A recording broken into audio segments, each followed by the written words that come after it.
Hello, जय हिंद मेरे प्यारे दोस्तों। स्वागत है आप सभी का अपने चैनल टास्क एजुकेशन में। दोस्तों, यूपी पुलिस कांस्टेबल भर्ती 60,244 का जो अभी री एग्ज़ाम हुआ था उसका रिजल्ट बहुत ही जल्द आने वाला है। रिजल्ट से पहले दोस्तों, यदि आपने ये डॉक्यूमेंट्स नहीं बनवाए हैं, नहीं रेडी किए हैं, तो ये ज़रूर बनवा लेना, रेडी कर लेना। रनिंग से पहले आपका DBPST होगा, उसमें क्या क्या डॉक्यूमेंट्स आपके लगेंगे, क्या क्या डॉक्यूमेंट्स आपको चाहिए, उस पर हम पूरी बात करने वाले हैं। तो वीडियो पर अंत तक बने रहना। तो चलिए वीडियो शुरू करते हैं। देखिए क्या क्या डॉक्यूमेंट चाहिए। सबसे पहले हम बात करते हैं, आपने जो फॉर्म भरा था यूपी पुलिस का, जो फॉर्म भरा था वो पूरा फॉर्म आपको चाहिए। उसमें जो आपकी फ़ीस कटी थी वो होनी चाहिए, उसमें लिखा हुआ कि जो 400 रुपये कटी थी वो भी होना चाहिए, ठीक है, जो फीस स्लिप थी। तो ये यूपी पुलिस का फॉर्म हो गया। सबसे पहले तो आपको ये चाहिए। दूसरे नंबर पर आपको चाहिए 10th की मार्कशीट, 10th की मार्कशीट और सनद। देखिए पहले सनद मिलती थी, अब नहीं मिलती है। अब सनद जो है मार्कशीट के साथ ही आ जाती है। तो आपको जो नए बच्चे हैं उनके लिए तो ये पुराने वाले, पहले पुराने कैंडिडेट को भी मिलती थी, पुराने जो छात्र होते थे उनको ये मार्कशीट के साथ सनद दी जाती थी। तो सनद ये पुराने वालों के लिए हैं। अब जो आ रहे हैं वो तो 10th की मार्कशीट के साथ ही आ जाती है सनद। तो इसमें आपको टेंशन लेने की ज़रूरत नहीं है, सनद कोई चीज़ नहीं है।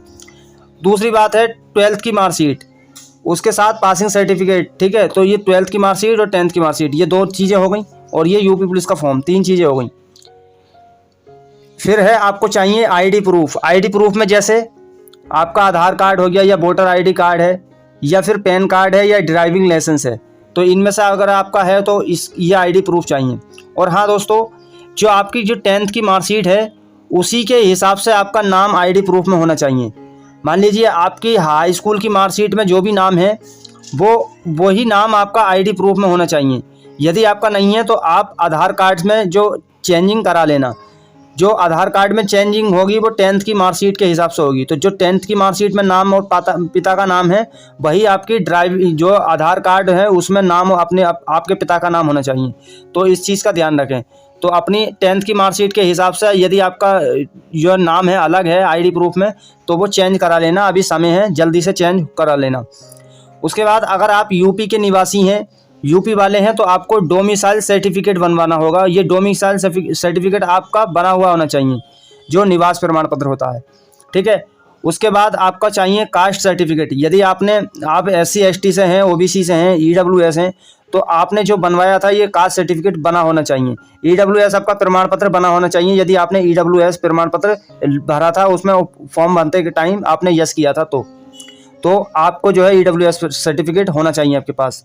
वो कितने पुराना होना चाहिए, वो उसी नोटिफिकेशन के हिसाब से होना चाहिए, 1 साल पुराना, जो आपने नोटिफिकेशन में हुआ था उससे उसी हिसाब से होना चाहिए। उसके बाद आपको चाहिए इनकम सर्टिफिकेट।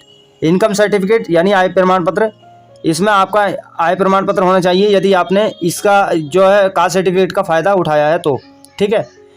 नेक्स्ट, भारांक मतलब यदि जैसे आपने जो है NCC का जो है फ़ायदा लिया है, NCC आपने फॉर्म भरते टाइम भरा था कि NCC है हमारे पास, तो जो आपने ये भरा था तो ये भी होना चाहिए, ठीक है, इसका सर्टिफिकेट होना चाहिए।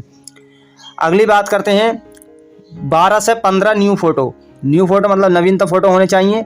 और जो फॉर्म अप्लाई करते टाइम जो भरे था, जो आपने फॉर्म अप्लाई करते टाइम जो अपने फ़ोटो लगाया था वो वाले फ़ोटो भी आपके पास होने चाहिए। तो 12 से 15 फ़ोटो आपके न्यू फ़ोटो होने चाहिए, और 12 से 15 फ़ोटो आप रख लेना पुराने फ़ोटो भी, ठीक है, जो आपने फॉर्म भरते टाइम लगाए थे, ठीक है। ये हो गए। अब इन सारे डॉक्यूमेंट्स को आपको जो है इनकी 2-2 कॉपियों को आपको फ़ोटो स्टेट करा लेनी है, ठीक है। इनके जो है सारे जो डॉक्यूमेंट्स हैं ये, इनकी आपको फ़ोटो स्टेट करा लेनी है 2-2, और उसको आप अपने गजेटेड ऑफिसर से या ग्राम प्रधान से या स्कूल कॉलेज के प्रिंसिपल से ये सारे जो डॉक्यूमेंट्स हैं इनको अटैच करवा लेंगे।